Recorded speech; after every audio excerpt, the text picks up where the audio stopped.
Good evening, and welcome to our continuing series, Evenings with Sraddhalu. Today we begin the subject on the world situation, and I imagine there's a lot to cover, so it may not be just one evening. This East and West. East seems to be rising. West seems to be in some ways disjointed, falling. What is your overview?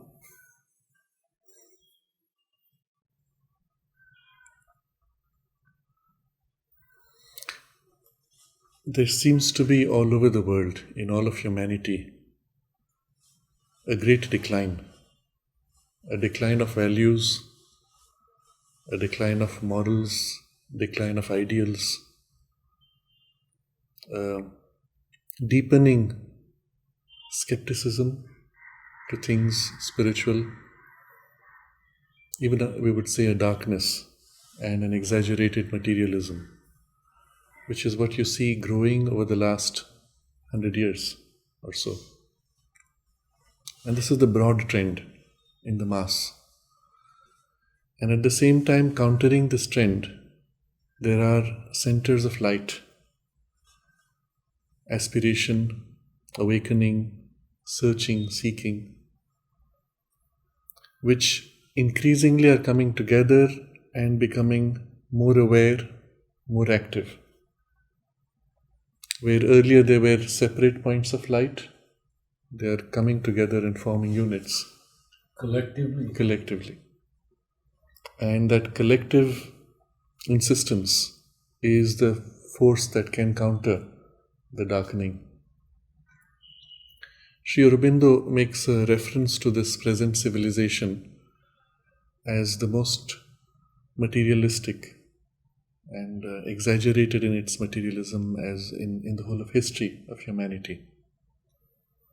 And particularly after the Second World War, Mother refers to a kind of a deep cynicism which has come into the collective consciousness. It is against the backdrop of this kind of a double movement that one has to recognize all events as having participating both in the overall decline as well as in this attempt to rise, but which are more small units rather than a general awakening. Mother spoke of the transition as involving a division in humanity, a split in humanity itself. Those who choose to participate consciously as breaking away from those who choose not to participate in the change of consciousness, who would then be declining, not staying static. So it's a very interesting picture she gives. There is as if a surge rising up because nature is aspiring for a breakthrough, nature is making an effort. And it was somewhere in the late 50s, early 60s that Mother gave a series of messages indicating nature's collaboration in the transformation. And that was a defining turn in evolution. So there is this surge upward in which nature has chosen, Mother says, to mix everything. Where earlier nature created specialized centers of development, now it's as if she brings everything together and suddenly there is a huge variation, a huge mixture of all the specializations making for a crossbreeding, so to say, and a sudden mix of a huge diversity. Now all of this is part of a surge upward where nature is trying to make a breakthrough. On the other hand, there is the lack of collaboration of humanity, which has been growing in its overall decline in humanity. And that is the resistance against which nature's effort hits. The result of this resistance, of course, is great pain, great suffering, all of which was unavoidable. And you see this everywhere. It can take two directions. One is, if the resistance continues, the pain and suffering eventually will just cause further breakdown. Or the same pain and suffering could provoke a deeper introspection, a deeper seeking, which may lead to a sudden awakening and an acceleration. That is not clear. And Maybe both. Yeah, Mother speaks about it still being in the balance. Yes. Yes, the last few messages she gave from 1970 to 1973, all of them point to this. I think we have mentioned this in one of the earlier discussions, when the first one was men, countries, continents. The choice is imperative, truth or the abyss. And it's not just a choice human beings make, it is also a choice of the collective, that is the countries. And then the third, which is the choice of the earth. To the extent that it is entangled in the human consciousness, the processes of the earth, including what we see as tornadoes, earthquakes, and volcanic and other dislocations, are being provoked by human means, such as fracking or nuclear explosions, whether underground or above ground.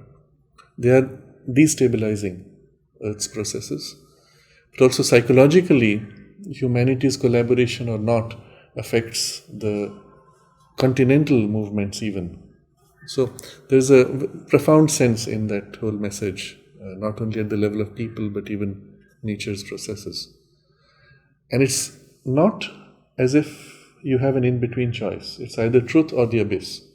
And it's an extreme either way. And that's where you have the suggestion of the split already beginning, which she discussed in great detail in the mid-60s. Then we have the other message that she gave, where she said that I hope it will not be through one of those dark nights of civilization.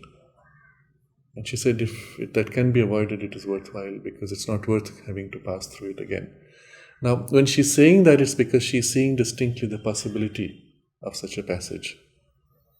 And at the same time, she has this very disturbing statement when she says that I cannot guarantee that humanity will find this humanity worth saving.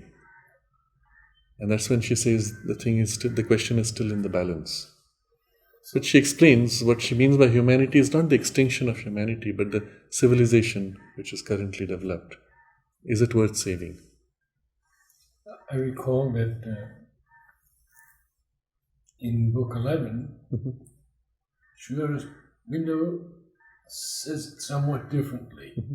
He says the higher man will lift up the masses and some will awake, which is undoubtedly true. Yes. But Mother also says the mass may not survive. So, you will recall the passage where Sri Aurobindo writes in Savitri, when darkness deepens, strangling the earth's breast, and man's corporeal mind is the only lamp. And at that point, it's as if all the light is extinguished. This is the darkness of civilization, which is one of the things which we seem to be heading towards. And he tells us, as the thieves in the night shall be the covert tread. And it is in that night when our means are not sufficient that the divine help sneaks in like a thief and works from within. So that whole description, you see, it's one of the possibilities which is in the balance still. As if the night growing everywhere, these small pockets gathering, strengthening, will be the centers of light which will make the passage through the darkness in many places all over the world and come through.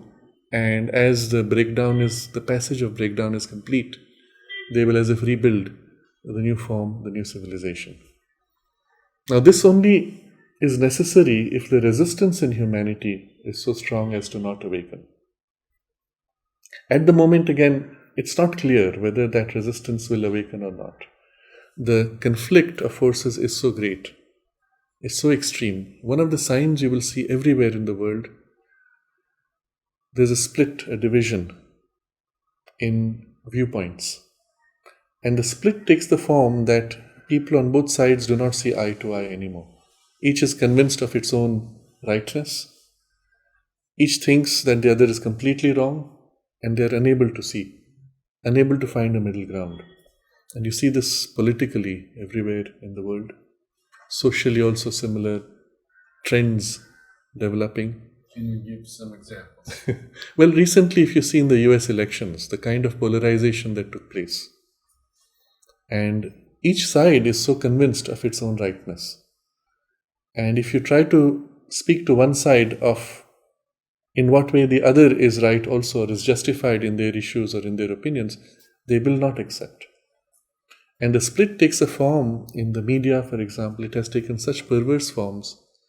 There's so much attempt to even obfuscate, create fake information of each side, each one against the other. Fake news, but each one blames the other for fake news, when in fact they are generating it themselves. It's a very strange thing. We've never seen such a sharp polarization in the US. Similar patterns you will see in Europe, similar patterns in India. To me, these are just signs of the extreme nature of the struggle. And the interesting thing is, if you actually go into the issues on both sides, they're all right. Both are right in their own particular issues. Both are wrong in certain other issues. And so one doesn't understand why they couldn't just come to an agreement, why there could not be a continuity. And it seems to me that this is part of the split that the mother has referred to. In communities, similarly, nothing is left untouched. Every community in the world, down to families even, suddenly something comes in, an issue, and then there is this sudden split taking place. So it's a precarious passage we are passing through right now. In fact, in certain ways, the last 1 year has seen only a heightening and intensification of the struggle. To me, that's a good sign. It means the light is moving as strongly as the dark, and the hope for it to succeed, override the dark, is equally strong.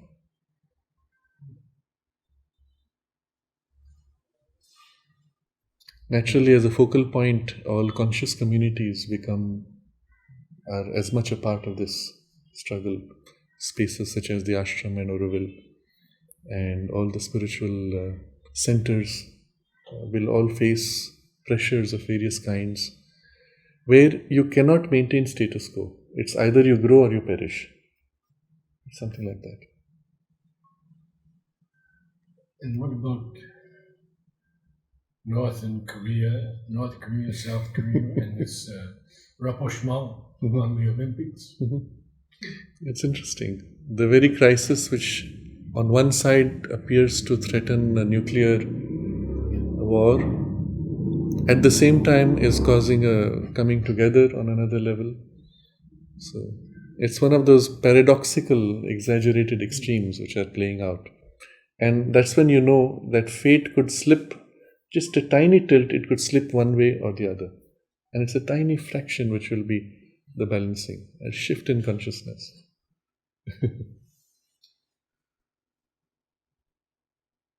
Where do you see India and America and their possible collaboration? Mother had wanted that from the beginning, and she saw in the partnership of India and the United States of America the right combination necessary which could have speeded up many positive developments. Unfortunately, it was around the time of Vietnam that the American leadership took a different direction. And it seems to be that the darker interests were more entrenched. And so there has been a period, we may even say, lost 40 years perhaps now, which have been lost. And the change has come only recently, gradually in the last 10 years. And of this, Mother made reference, perhaps again we have mentioned this before, but it's worth reminding ourselves of it. When the last India-Pakistan war took place, 1971, Mother had wanted the whole thing to be completed, and the US had taken the side of Pakistan. So the whole problem was postponed.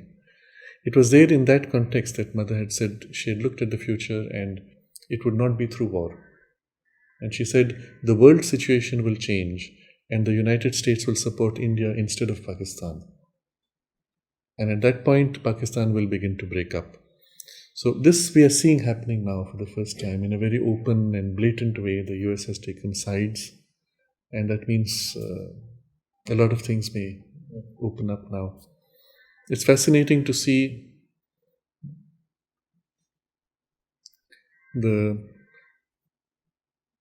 without getting too much into the politics of it, the struggles taking place in the US and the struggle taking place in India, and in what way they are complementary to each other.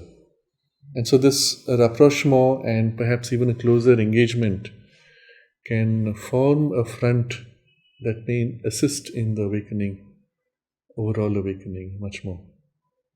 In the absence of that governmental alignment, the work had shifted to a level which was non-governmental, on a personal level, and the invasion of yoga in the United States was the link, the bridge, which prepared that link at an energetic and a personal level. But the alignments of the governments were critical if the gridlock in international politics was to be overcome. And so we are seeing the first signs that this might still happen. So we have Trump cutting off all military aid and economic aid to Pakistan. Yes, it is a huge step.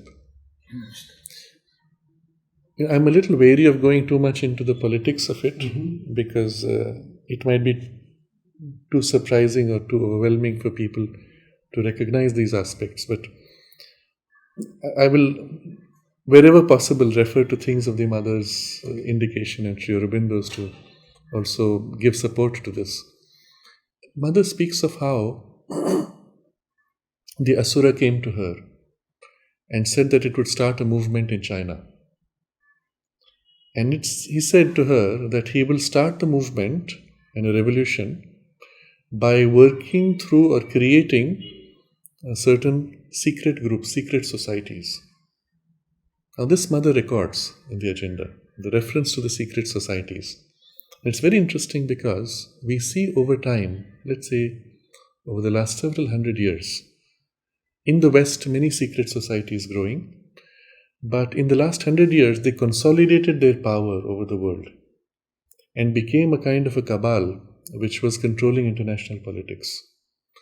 Mother refers to the Asura of falsehood who calls himself the Lord of Nations. And it was really part of that movement, which was because he considers himself or wants to be the ruler of the destiny of nations. And it was under that influence that this cabal had worked. It worked behind the scenes to create a common interest of a darker kind, to prevent human evolution, to keep humanity engaged in, distracted in meaningless battles and confusions, to keep people poor and suppressed, to prevent any forward movement. And so after the Second World War, this group became so entrenched and so organized. They were behind what we call the Cold War. Now, in the face of it, it seemed as if the USSR and the USA, NATO, etc., were having this great battle and the whole world was held in a balance of danger of war. In fact, behind the scenes, they were working in cahoots with each other, certain groups, to maintain the state of war, to maintain the state of conflict and confusion so that they could benefit, they could entrench themselves and drive humanity into a condition of enslavement. Now, a lot of this has been extensively documented and increasingly is coming out into the open. It is this group which has been behind even the play of politics in many countries, and it is behind the war in the Middle East and all the conflicts that you see in most places in the world. They want war. And so they ensured the funding wherever there was possibility of division. They ensured the funding of groups such as supporting Pakistan against India, to keep India weak, to create a center where a kind of a festering sickness grows, which can then be a breeding ground for terrorism, which can then be imported into the West to create more confusion and chaos, and so on. Intentionally to create confusion and chaos, intentionally to bring into food poisons which would weaken humanity, intentionally to bring dangerous chemicals into vaccines, intentionally to bring a decline in education and values all over the world. And it's only when you recognize that there is an intention in the certain group to do that, that you can explain why such things have happened. Otherwise, you cannot explain why such decline has taken place in just the educational content in the world, everywhere. America is one of the most dramatic. If you consider the average education of a person 50 years ago and the average education today for the same age, you can see not only people are more oppressed in the educational space, it's as if the humanity and the creativity of people is suppressed and children are driven to suicide. In India, we have approximately 3 suicides per day by children. And this peaks during the exam period. But otherwise, it's just happening. So, on the one side, they're driven into this, and on the other side, the overall quality of education is declining. People are being made to become consumers, robots, subservient, rather than becoming leaders, creators, and thinkers. And so there has been this intentional pressing oppression of humanity. Equally, there are groups within which have been struggling and pushing against this. That's where I'm speaking of the centers of light, that they have come together, that they are able to speak of it more openly and work in a more openly organized way, that this intentional cabal is getting more and more exposed. These are the signs that the light is slowly pushing back against the darkness, and the hope that in the next few years the balance might tilt, and even suddenly. If that does happen, then we will have avoided that passage through the darkness of civilization. Without mentioning names, is this cabal international? International, absolutely. Across countries. And they work to ensure that people who are not part of their interests are either removed before they become powerful, or they are subverted with some, they will bring up some kind of a fake or constructed controversy around the person and have them removed from power. Or if they continue to persist, they're just eliminated, as Kennedy was. Kennedy's elimination is part of that whole struggle, of that battle of the cabal taking over. And you will see the moment he was eliminated, those who replaced him were part of the cabal. They had everything lined up, and the whole increase of war and all the plans were in place. It was just implemented within days. Has the cabal continued to increase in power, or is it at a certain point now? It had increased in power. It had reached a point where it seemed to be they could never be defeated. In the last 1 year, though, there has been this pushback. You will see ISIS has suddenly dropped within the last 1 year. It's almost extinguished from its role. Where it was being funded by the cabal in the United States, part of the CIA, was funding it. That whole funding has been blocked off. The present government has openly spoken against those groups which have been doing this mischief. And similarly, in many places in the world, suddenly you find this drop in the funding economically as well as the arms deployed to the terror groups. And it's all in the last 1 year. That's the only hope we have. If not, things were really badly entrenched. In Syria and Lebanon? The same thing. The same thing. You see for the first time stability increasing and the destabilizing forces. Remember, they're being funded by somebody. They're being armed by somebody. The ISIS didn't appear out of the blue. Somebody had to fund them, organize them, arm them, and keep the stream of funds going. And and nobody asks that question. Where does that come from? Because they're always funded by powers, which have all the means, and they are not answerable to the public.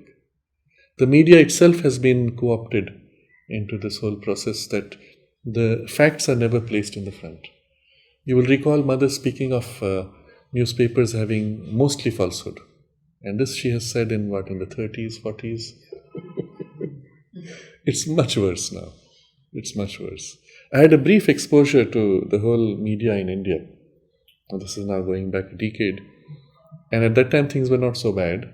But still I saw there, with my own eyes, I had contact with the people who were inside the system. Almost every news that comes is paid or slanted because of interests. Now it's quite complex. We even knew of a particular television channel where the owners of the channel were part of a certain alignment with the party. And anybody who was employed by the TV channel would be told by the owners, you will never make any negative statement of criticism against such and such parties. That was it. If they ever did, they were knocked out. They were thrown out instantly. That's the kind of blatant bias that these groups have organized even in the system of dissemination of information. One of the things which has tilted the balance, interestingly, is what we know as social media. It's not so much the internet itself. That was a liberating framework. But the framework has been made effective through social media, where people are sending each other messages. And that's going completely under the radar of the controlling interests and agencies. As a result, there has been so much exposure. People have become so much more conscious of things which earlier would be simply ignored or discarded.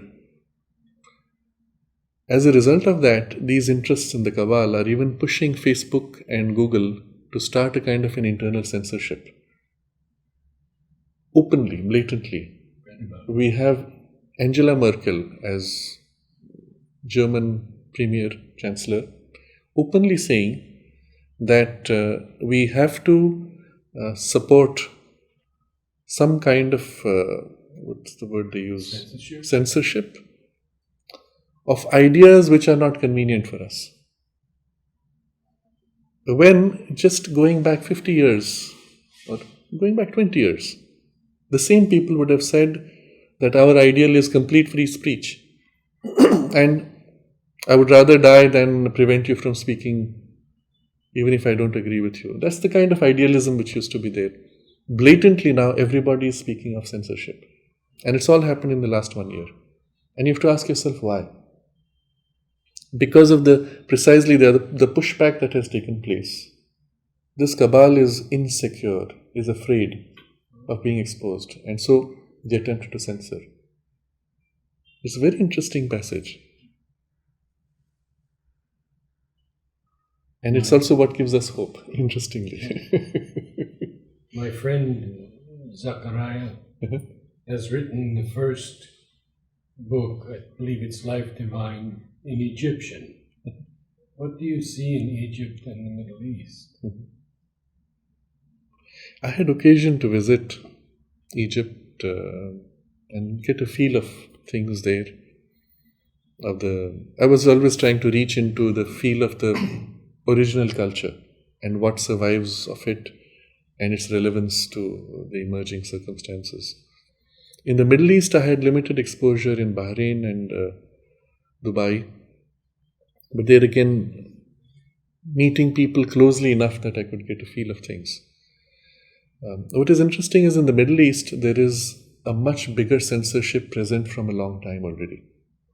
So there has not been enough occasion for people to even access freely ideas which could help them to think differently. So in Bahrain, for example, we were part of a government program where the government wanted to present itself as very open and multicultural and so on. So in fact, I was part of a delegation which they had accepted to have only to appear to be representing various traditions of the world. But we were all given a very secondary place.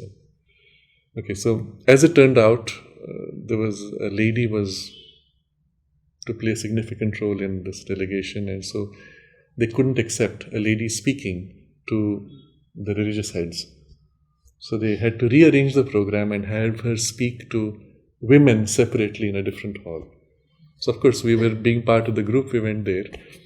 And there are these young girls from the university. For the first time in their life, they had been exposed to people speaking of other traditions or coming from other traditions. And so suddenly it was an eye-opening for them. They were so open in the heart, and they were listening, they were eagerly absorbing, but they'd come with such biases because they'd been told, all those traditions, they're all crazy and so on.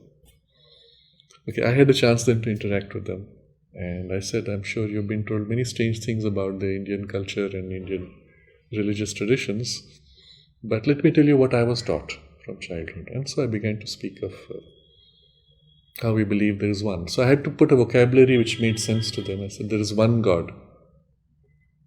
And that one is not just far away, He is right here in our hearts, in all things, immanent.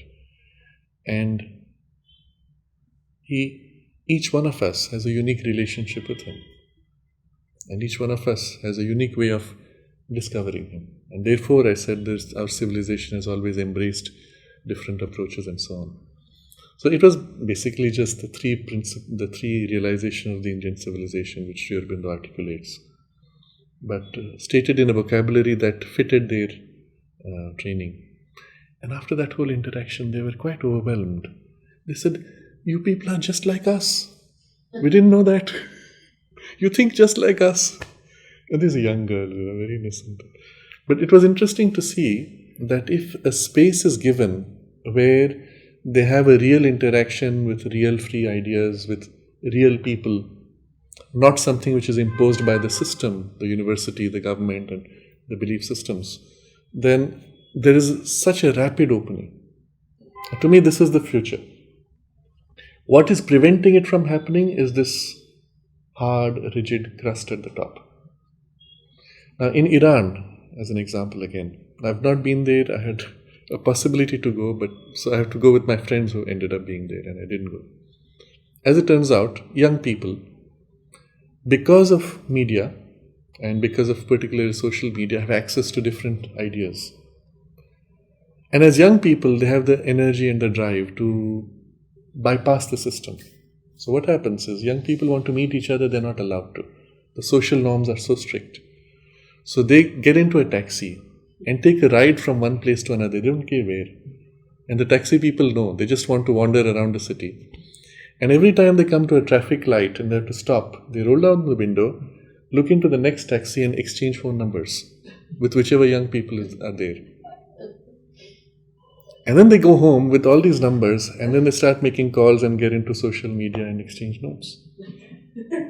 And if they get interested in meeting them, then they set up a time, they go to their houses and meet, and everything happens which would happen in a open space of a college or university, transparently, happens here behind the scenes, bypassing the system, in spite of the mullahs at the top.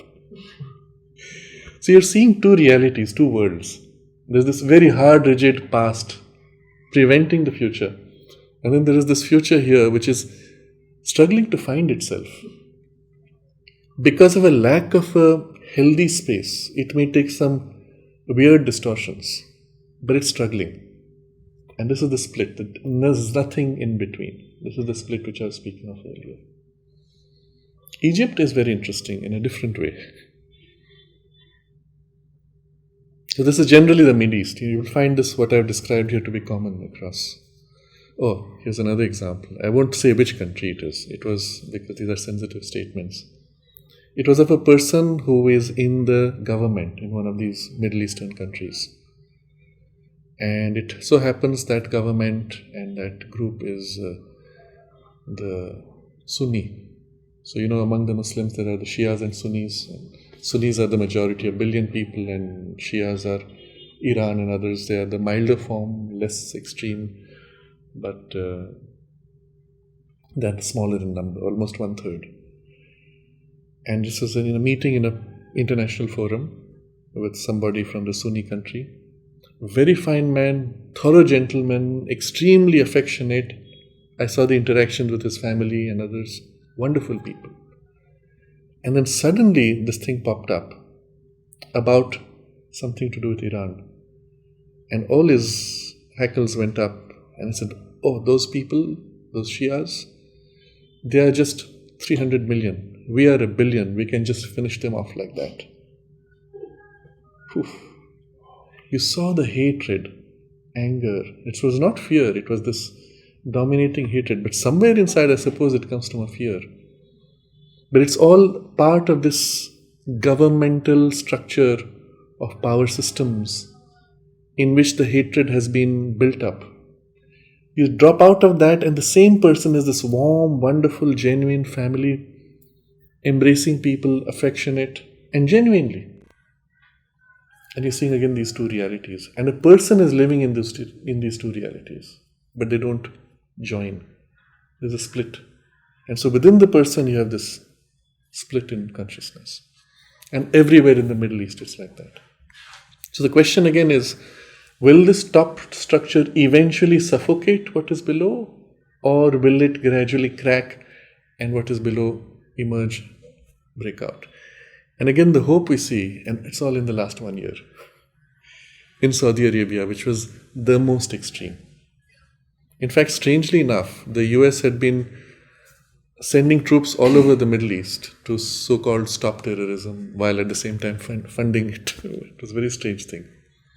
When the heart of the terrorism and the extreme ideology was from Saudi Arabia. And that's when the Bush family had deep connections with the royal elite, and you know the story. So you wondered, where is this going? And strangely, in the last 1 year, something has reversed in Saudi Arabia. There has been a transition from the present king to the new young prince. And in November, barely now 3 months ago, he arrested 300 royalties. They were all put in jail, house arrest and jail. And it was for what? These were the people funding the extremist Islam. These were the people funding terrorism. And they were all put in jail and made to cut down, stop entirely, or pay heavy fines for what they had done, with the intention of ending it. And at the same time that this was being done, this is November, at the same time, within a month or two, they announced that women would be allowed to drive, women would be allowed to have sports in stadiums, and all these sudden reforms, which were unimaginable just a few months before. And this is at the heart of the problem. If it can happen in Saudi Arabia, the rest of the Middle East will be forced to follow. And if the source of the funding for the extremism and terrorism is cut off, you will have rapid change. Will this survive? Will this break through? That is to be seen. But it's happened, and the process has begun. So this is as far as the Middle East is concerned. Are there possibilities amongst the Israelis and Palestinians? Inevitably, absolutely. If you look at the ground reality of Palestine and Israel, Israel as a nation, a modern nation, which started barely after the Second World War. In late 40s. Yes. They took a desert patch of land and made out of it one of the most thriving, creative, developed, modern civilizations. Where there was no water, they brought water. Where nothing would grow, they created ways to grow. And today, if you want to grow vegetables in the desert in India, in Rajasthan desert, they say, well, let's look at what Israel did. Why reinvent the wheel? Let's take the example from them. So here was a group that was so creative, developed all these possibilities in what was desert, where the Palestinians were there for a very long time already, had done nothing. Now the problem is the division between the two. Now, ideally, the Palestinians would have been included in that process. As it turned out, the people funding Palestine and its interests were not interested in development. They were only holding an ideological conflict with the Jewish people. And all the funding that went for their development was just turned into terrorism. And this is the problem. If you left it at the level of common man, you might have had a seamless transition and they would have been included in the whole process of development. But here came these interests of the cabals and others who want to provoke this division, conflict, etc. And to this day, all the funds being raised or funds which are being given for the development of Palestine, where do they go? And if you trace the funds, they go into making these underground tunnels to cut through, to enter, to sabotage, to blow up. And for what? If you get to the question of why, there is no good reason, other than some hatred coming from some religious belief of some past event or incident which has no relevance at all. And it's just hatred feeding hatred, nothing else. On the other side, on the Israeli side, of course, the reaction is equally harsh, which gives cause to this. And so it's a vicious cycle which can be broken if the funding is stopped. For Israel itself, there's no need to go out and bomb others. They're just happy to grow. They want to develop their civilization and culture. But as long as there are these attacks or threats of attacks, they have to do what is needed, and the responses are needlessly harsh. But if the funding on the other side is cut off, which we see happening in the last 1 month, openly, the US has declared that they will cut off all funds and economic support to Palestine if they don't change their ways. So again, here we see a hope that perhaps now the source of the problem can be eliminated and a change brought about. So I see great hope in this shift of balance between the cabal and the interests of light, but only in the last 1 year. There's a shift for the first time. Otherwise, things were just jammed for the last few decades. It was so bad. But Israel can be a focal point, even an example for development in the Middle East. It's one of the most creative centers in the world today, even for software and for innovation. But again, even within the country, because of this influence of the cabal, there are those who want to maintain war as a way of ensuring their dominance or power control and economic interests. And that structure has to eventually break. There were two things that I wanted to share. One occurred around 1970, when a friend wrote to Mother and asked why this animosity, enmity over centuries and centuries. And Mother's reply was very simply, perhaps because they are brothers. The other one I wanted to mention is very interesting, in that when Netanyahu met Modi, he presented him with this water purification from seawater, 25,000 liters in a very short time. And now India has that technology. Yes. Okay, last question. You asked about Egypt, if you're interested. Yes, more on Egypt. Wonderful. Okay. Yes. Egypt was very different from the Middle East. It's very different culturally. See, there, it was a hub for civilizations meeting, trade links passing through. And it's not by chance that the pyramids were built there. The location is the physical, geological center of the landmass of the earth. If you take the whole Earth's landmass and lay it out flat as on a map, draw the center of gravity of all the landmass, you get to that region in the center of Egypt where they have the pyramids. Very interesting. It's as if going back, and we have to recognize the pyramids are much older than what they claim it to be now. Going back at least 12,000 years.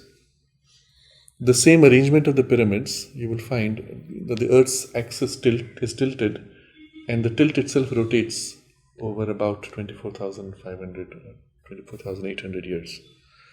So it's called the precession of the equinox. Your point where the sun rises on the east shifts like that, according to the precession of the equinox, over 25,000 years. Now, if you look at the pyramids and their layout, they match exactly the image of the Orion belt. 3 stars, 3 pyramids. The size of the pyramid is in proportion to the brightness of the stars. The placement of the pyramid is geometrically exact representation of the stars. Now, belt of the Orion is 3 stars, and then you have the 2 other stars which represent the shoulders, 2 other stars of the skirt. Exactly in proportion around these, you have also temples or pyramids in Egypt. So it's like you could take the whole Orion constellation, map it down on the earth, and exactly in the brightness of the stars are structures placed on those locations in Egypt. It's not by chance. And this is at the geographical center of gravity of the Earth's landmass. It's not the only such center. There are similar patterns of the constellations represented over the Earth all around, like a belt forming around the Earth. Very interesting. Now the interesting point is, and the pyramid is aligned exactly east-west, north-south. Except that it's aligned with the center of the Earth's rotation. Okay? That kind of precision for such a giant structure is again unimaginable. Except that the Orion as it rises on the east and the Orion as it is on the plateau in Egypt is slightly off by a few degrees.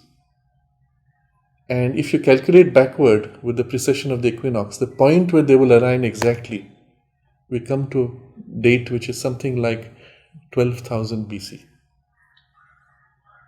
Then it would be perfectly aligned. And so the suggestion is, of course, that the pyramids are much older, and that evidence is very strong even in the rock erosion, etc.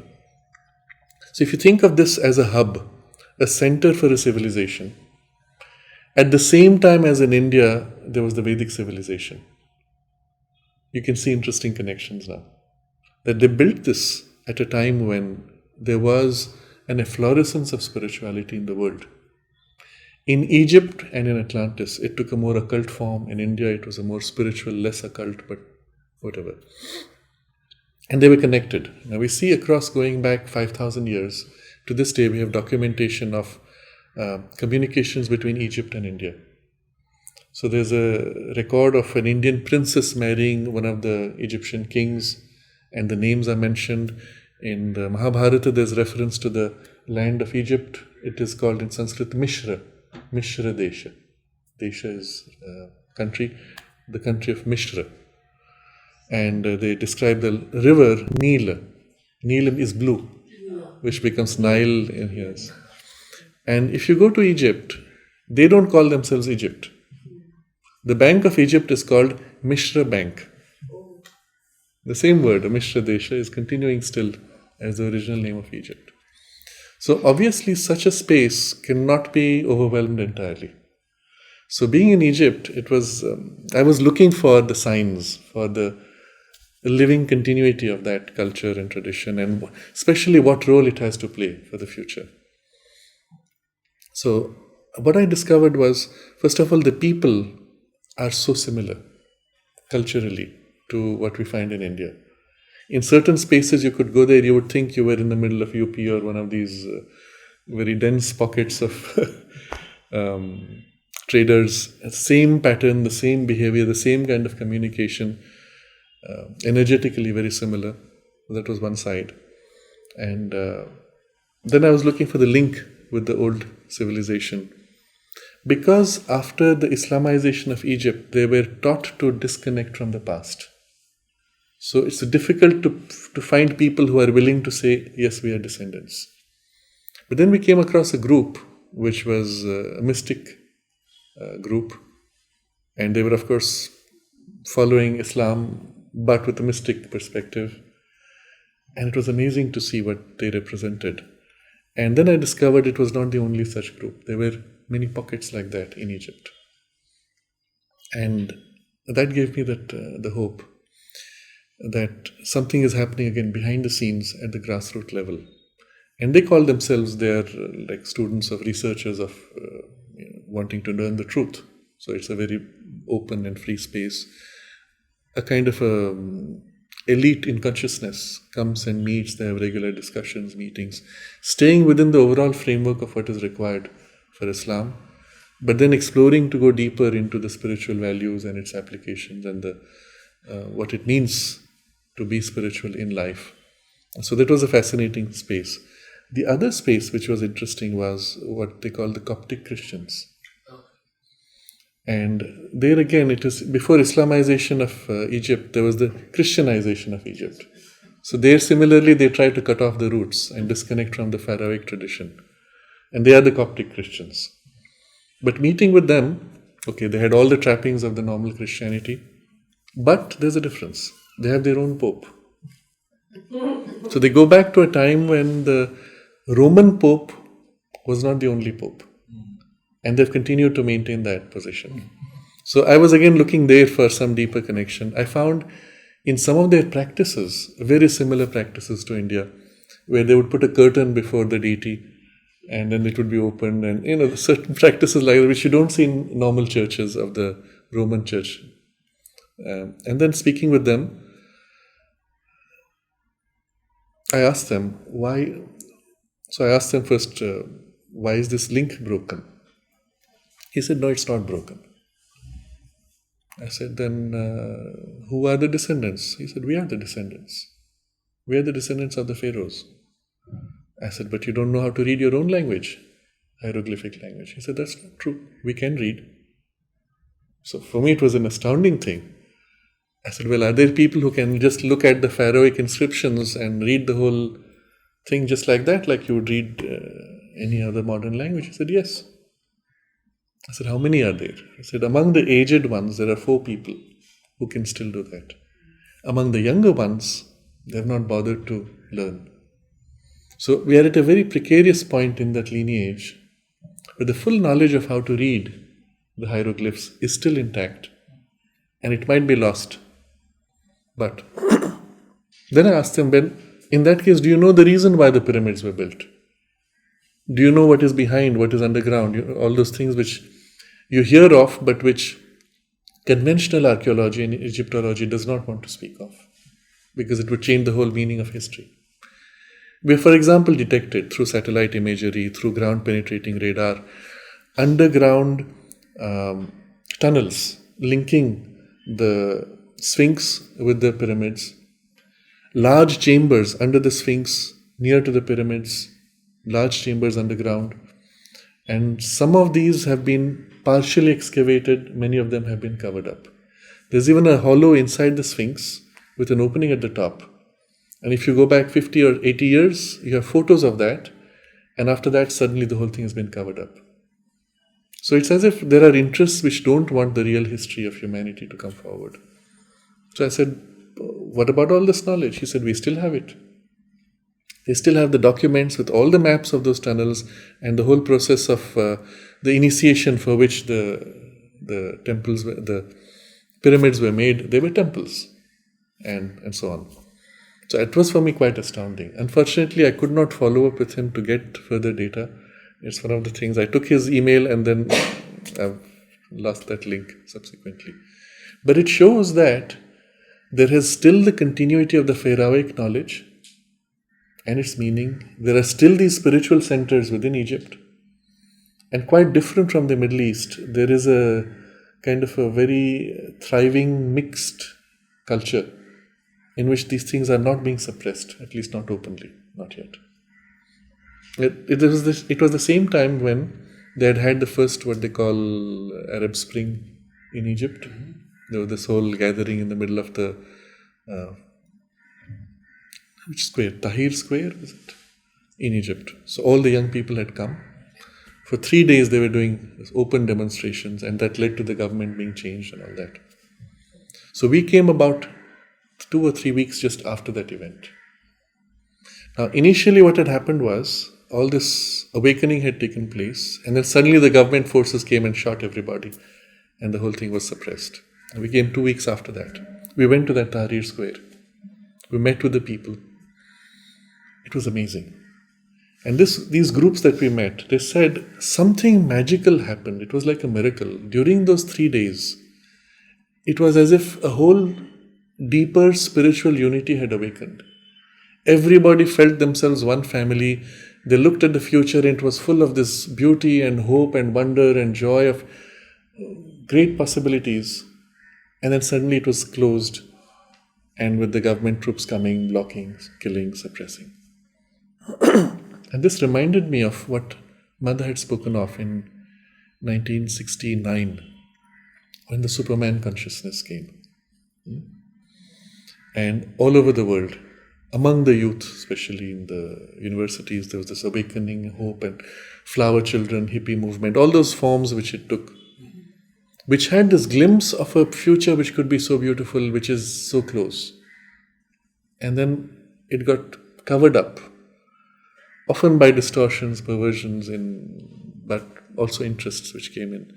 See, that whole spread of the drug culture was provoked by certain interests in the government which wanted to sidetrack these movements. But these very young people then became the great creators for the new software and the new vision of technology in Silicon Valley and other spaces. So in a sense, that glimpse they had opened the way for something else later on when they came into position of influence and authority. But something similar happened in Egypt, and listening to them you could feel the vibe of that whole. So it seems to me that something came which was as if a spiritual gift which was given, which made a first awakening. And then of course all the struggle happens, the darkness rushes, the battle of light and darkness and all the confusion that follows. And if it could happen there once, it can happen again and again. And it's a question of time before eventually that awakening will take place. So this was very distinct in Egypt. And one more point I wanted to make.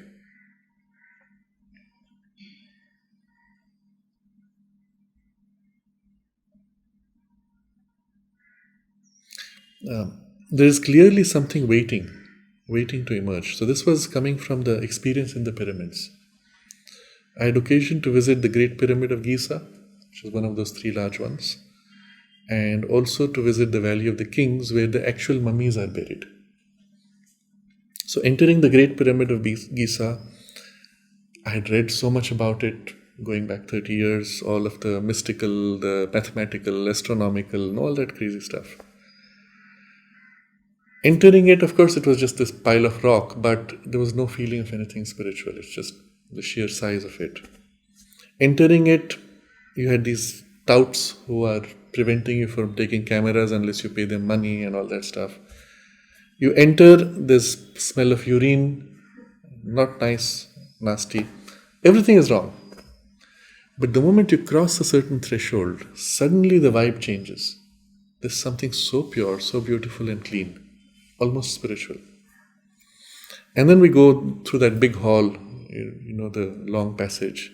There are places where you have to stay almost crouched as you go through, and then you come into this big hall. And clearly the whole thing has a deep symbolic meaning. It's not by chance. There was no reason to make all these complex structures, and each is done with such precision and intention. Then we got into what is called the King's Chamber. We were not allowed to go into Queen's Chamber because of so-called repairs. So we were in the King's Chamber, and then the guide tells us, now this is the same guy who was saying you cannot do anything, you're not allowed to take photos. Now, nobody is here. You can do what you want. You can chant, you can sing, you take photos. Then he made us stand. He told people to stand in the center of the room like this and then chant Om. It was so funny. Okay, so we all did that. I'm not sure if it was anything special, but one had the sense that there's something there which is waiting. It's waiting. It's not overt, it's not revealed, but it's waiting. Of course, there's so many people coming there, the vibes are a bit mixed. Then coming down, there's one point where there's the passage going down to the base, deep inside, below the pyramid itself. And it's like a cut-out passage in the rock, not at all smoothed. We stopped there on that edge. And I was there with 3 people, all of them sensitive people. We sat there for a while, and I felt something unusual, so I went closer to that edge. And the others confirmed, we felt a deep spiritual peace as if flowing out of that passage. And we just sat there and meditated. It was very interesting, totally unexpected. Okay, so we come out from the Great Pyramid, the rest is again clutter of the noise, And then we're going to go to this Valley of the Kings. That's where the pharaohs are buried. Now, I've had exposure to mummies in some of the museums, both in Egypt as well as in Europe. Not nice vibes. Weird, sometimes even dark. So I was not looking forward to this at all. And remember, this is the place where all the major burials are taking place. None of the pyramids, by the way, have any mummies. What you're told that the pyramids were made to bury mummies is all false. No inscriptions, no mummies. All mummies, all inscriptions are in this so-called Valley of the Kings, where into the mountain they've cut passages, and deep inside they have these beautiful inscriptions all through, and then suddenly the chamber and then the sarcophagus and all that. So we were indicated to pick only 3 out of a dozen or so. And we asked them, you tell us which are the best. So they gave us 3 names. The first one that we entered, I was not happy about it. Going into a dark space with mummies. I enter the space, I'm waiting to be hit by this darkness. Nothing. So I say, what's this? Okay, I have to be a little careful. Beautiful inscriptions, drawings. And I go in. And the atmosphere gets more and more beautiful, more and more clear. And as I enter in, it's so beautiful, so pure, a spiritual presence. It was so beautiful. And then I realized, oh my God, all these mummies, they were great spiritual beings. That's why they were placed here. That's why they made samadhi. That's what you call the sarcophagus. And in that particular one, they had a picture of 2 beings, Isis and Osiris, in the wall. Isis is painted golden white, beautiful woman. Osiris is bluish. What do you want?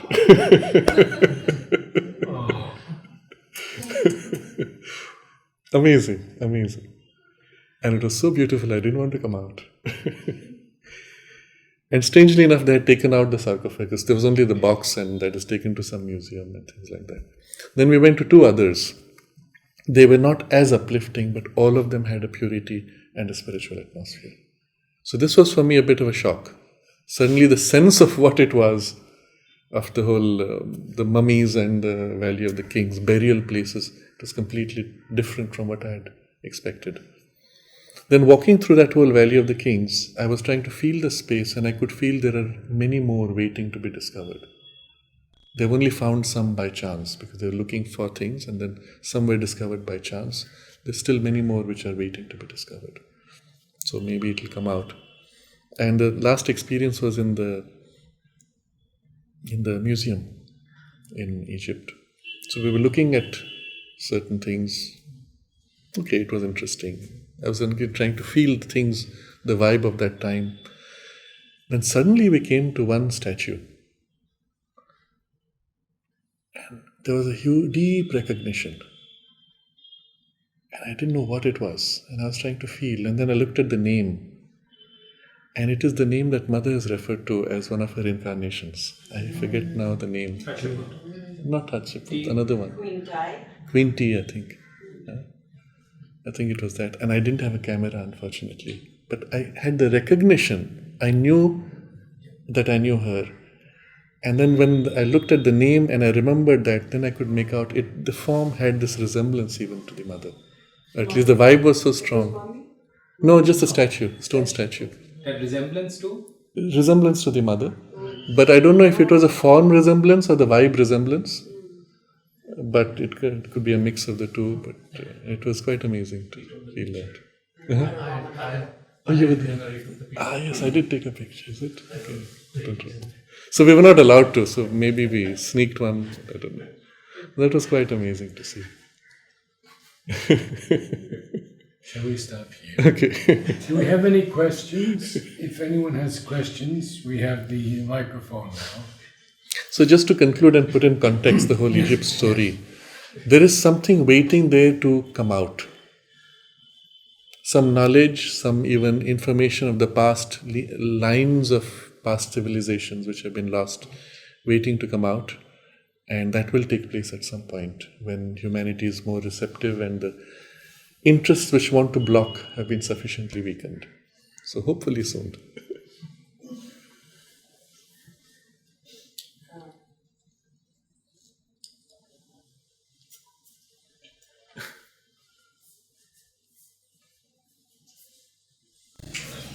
That reminds me of some lines in the Secret Knowledge in Savitri. You remember where it says, there is a hidden chamber closed and mute? And the text of the Vedic knowledge is there, something like that. Mm-hmm. So, is the government not looking for these chambers? Yes. They are looking. Unfortunately, and this is the sad part of the story, that both in Egypt as well as at other places in South America, wherever these symbols and creations of the old civilizations have been buried, covered up, and have been rediscovered, the first interests which come are those which want to block their exposure to humanity, because it will destabilize the current constructed false history that we are being taught. The true history is that we have been through many cycles of great civilizations. And in fact, we are emerging from a great decline. And we have had far greater civilizations, even technologically. The true history is also that the earth has never been isolated. It has always been in relation with beings from other planets, as well as beings within the earth of higher levels, higher planes. And all of this is evidenced in much of the material that exists in these spaces. In certain cases, I'm referring now to Edgar Cayce's readings, and he's one of the most reliable that we can turn to. He speaks of 3 places on earth where they held evidence of the past civilization to survive this passage of the Kali Yuga. And the 3 places he refers to are in the Himalayas, in Egypt, and then in the Andes mountains. Now, in all these spaces, people have discovered things. When, for example, the Europeans came to South America, they found evidence, including bones and bodies, mummified bodies of giants. And a giant means people who were 12 to 15 feet tall. Some of them were even bigger. And these are all documented by the Christian priests in letters which they have sent back to the Vatican, which are published letters, by the way. And one of these priests says how he was taken to these places where they had these large mummies. And in one case, the giant was so big, his entire sword, which would be about this size, went completely into the eyeball of the giant and the bones. And then he describes how they burnt it all up. All this evidence was burnt up. And you wonder why. And all this is happening for the last 500 years. It's not something new.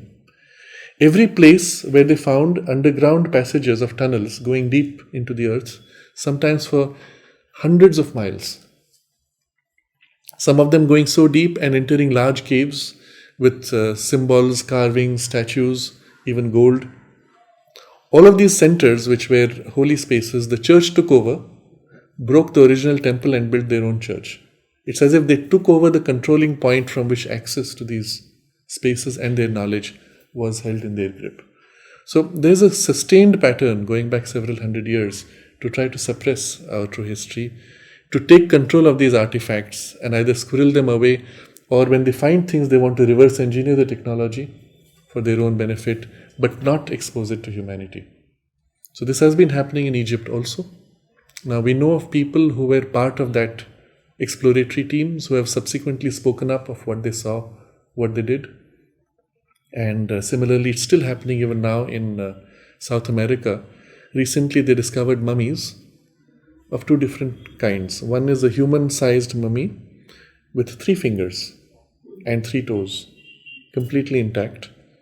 Several of them, including I think one which was pregnant. All of them have been x-rayed, tested, carbon dated, all the works to show it's genuine. They are not human, unless you call it a different human species. They're extraterrestrial origin. Some other species, definitely non-human species. And their mummies have been found. And immediately there was a rush from the governments to go and block off further access to these spaces where these were discovered. And another one which is recently exposed, which is called the Atacama humanoid, because it was found in the Atacama desert, which has also been x-rayed and analyzed, even genetically. It's about this size, an adult, completely adult mummified form. And they have apparently discovered a second one, but the first one has been completely exposed in analysis to the public. But again, the rest of it is suppressed by the government. So yes, there is a lot of exploration happening which is kept out. I give another example. This is when we went to, in the Andes, at the top there is this whole structure at the top of a mountain, and nobody knows how they took stones to that height and arranged it. It is it's a very famous, I forget the name now. Machu Picchu, yes. So at Machu Picchu, what the guides told us was, at certain places, they found buried mummies, which were taken away by the Smithsonian Institute, except that it was sent by a ship, and on the other side they said we never received it, meaning it was squirreled away. The carbon dating, of course, didn't fit their timeline of history, and so they squirreled away. Similarly, in the USA, many of these mounds which were preserved by the Native Americans, they had giants, often double or triple of our size, which were sacred, red-haired, and some very unusual types. Many of these mounds were unearthed by the Smithsonian Museum and the evidence taken away and suppressed. So if you go back 100 years, you have newspaper articles with photographs of these giant skeletons, bones, mummies, and then after that silence, the whole thing is suppressed. And today they just deny that it was ever there. But the newspaper articles are still there with those photos. So there is clear evidence across the world of many prior cultures, civilizations, humanoid variations, including stories, of course, like what you have in the Jewish tradition of the giant, what is his name? Goliath, and so on. Or stories in the biblical tradition of giant humans, in the Indian tradition equally. All of those are now suddenly turned into myths. And the physical evidence of their existence is squirreled away, suppressed, or destroyed. And you have to ask yourself, why? What are they hiding? If this becomes public knowledge, what will it mean for humanity? Suddenly the whole sense of history, the whole purpose of life would take a different turn. And they don't want that awakening. See, the possibilities of human evolution would suddenly open up. Yes, so much is possible because it has been done before. And this is what we should focus on. That focus they do not want. They want to keep you struggling to survive in petty quarrels and petty distractions of greed and desire and ego-driven interests. Hypnotize you into becoming pure consumers for industries that they control and keep you asleep, not awake. If I may, I want to say something else about the Israel-Palestine situation. I understand that Trump and Modi both favor, or at least have spoken in favor of a two-state solution. So what I was thinking was, when I heard that a British man who lives in Israel had visited Aurobindo, and Larry told me that in the satsang group at the Savitri Bhavan, he used the expression Israel-Palestine to refer to the place. And I thought that was really interesting. So I both want to know what you think of the idea of if you could see an alternative to a two-state solution, or what do you think of that? And also, if you think it would be possible to introduce the idea, the Aurobindo idea, that nothing belongs to anybody in particular. If they would both renounce the possession of the place, then maybe they could just get along, since they are brothers, as Narad pointed out. Thank you. When you look at the future possibilities, the specifics and details are irrelevant. What matters is how people come together to find a kind of an alignment of interests that they can be together without needing to be in conflict. The overall problem is one of balance of diversity with unity. And Sri Aurobindo has dealt with it in great detail. What will eventually happen everywhere is a federal framework of some kind, which allows for local, regional needs to be expressed even as the regional needs align themselves into a larger collective shared value and framework. So the details don't matter. What is necessary is an internal change in which people begin to look at the other from a different perspective of consciousness, and then the external means to organize that will be found. And they're not in themselves so important. But it will happen. It's a question of time. So in other words, they can't really talk until the terrorism is stopped. They have to stop the Hezbollah. Maybe both things happen That at the is same done by time. cutting the funding, as you said. Yes. Thank you.